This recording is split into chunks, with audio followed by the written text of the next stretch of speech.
Welcome back to Development Camp. Catherine Bogart with Utah Digital. When you look at this past year, I know it was cut short for you, but what were your reflections from your season, and then also how are you feeling? Yeah, obviously it wasn't what I would have probably expected, at 18 years old getting double hip surgery. But yeah, I think a lot of good will come from it. I only played 20 games, so wasn't, like I said, like obviously wasn't a normal season. But I think I found, was just trying to keep finding different ways to get better. Whether it's the mental side of the game or just lots of different things. So yeah, I mean, try to trust the process and just believe that it'll all work out for the best.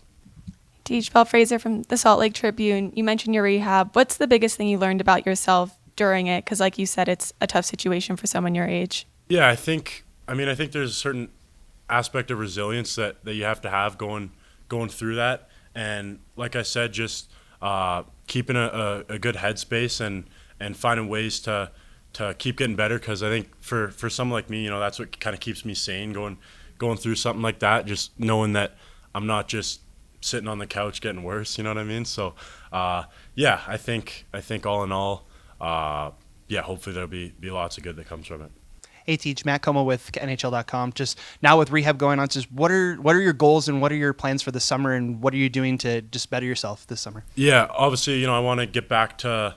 I should be full skating, full contact, and everything soon here in probably about a month or so. So I think just through the summer, keep getting stronger, more powerful, all that stuff from a weight room side of things, and then keep honing my skills on the ice, and then just going to camp as ready as I can, and try to give myself the best chance that I can to make the team. Brogan Houston here from the Deseret News. I'm just wondering, kind of, what does the rehab process look like? And like for hip surgery, if you're getting them on both hips, does that mean you were in a wheelchair or like anything like that? Like what kind of mobility did you have?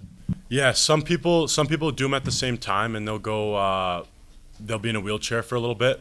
But with me, I went the right one, and then gave it about 6 or 7 weeks just to build up a decent amount of strength and stability in it to support the left one. So did them 6 weeks apart. A lot of slow, boring stuff at the beginning for those first few months. But I mean, compared to some other surgeries like knee and stuff, it's not too bad. Like is all pretty smooth. Just, I mean, a lot of boring days, but yeah, I mean, at this point I can definitely see the light at the end of the tunnel. So Cole Baggy with KSL Sports. I'm just curious, what did you learn about yourself and your game during training camp, last year, being able to participate in some preseason games, and how does that help you continue to develop towards making an NHL roster? Yeah, I think it was great to be a part of that camp, and I definitely learned a lot. I mean, for one thing, I learned that my hips were pretty messed up, but other than that, yeah, I think it was good to see the level, see the guys, be around that, and then, I mean, that stuff all helps me especially when I was going through my rehab, just trying to break down my game and look at things that I can improve on, and just kind of having that experience to know what it's going to be like this year around, when hopefully I can, like I said, give myself the best shot to make it. Caleb Turner with KSL.com. How does it feel to just be back in Utah? You got drafted as the first Utah draft pick ever last year, but haven't spent a ton of time here. How does it feel to just be back here? Yeah, feels great. I mean, the first time around last year's development camp is a bit of a whirlwind. Getting drafted, and then you're on the plane here, showing up the next morning. So this time feels a little bit more normal, I guess, a little bit more relaxed. But yeah, super excited. Mountains still look as good as they ever did. Teach, just timeline-wise for your hips, was the right one in December and then left in January, I guess, if it was 6 weeks later? Yeah, the right one was at the beginning of December, and then the left was near the end of January. Got it. And then I know you were practicing to get better hockey-wise, but a lot of free time on your hands. Were there any interests or hobbies you kind of picked up through recovery that helped you fill the time? Yeah, there was, like I was saying, like trying to find different ways to get better.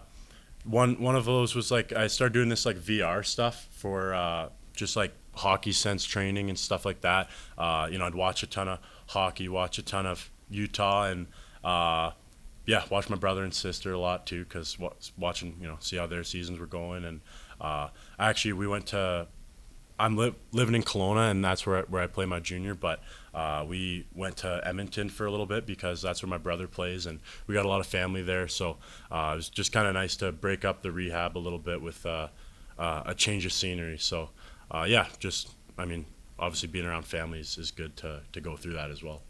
We talked with Bill about this, but part of this development camp is building a brotherhood with the prospects and teaching that culture that's at the most senior level of this organization all the way through. What's the brotherhood you're experiencing right now with Utah, and how are you seeing it grow within your prospect pool? Yeah, it's awesome. I think last year, it was my first time meeting a lot of these guys, but coming back this year, a lot of familiar faces, and it's great. I mean, the organization puts together a really well-run development camp, good team builders and things like that. So as much as it's about, showing yourself on the ice and getting better, it's like you said, also about that brotherhood and just kind of having fun together.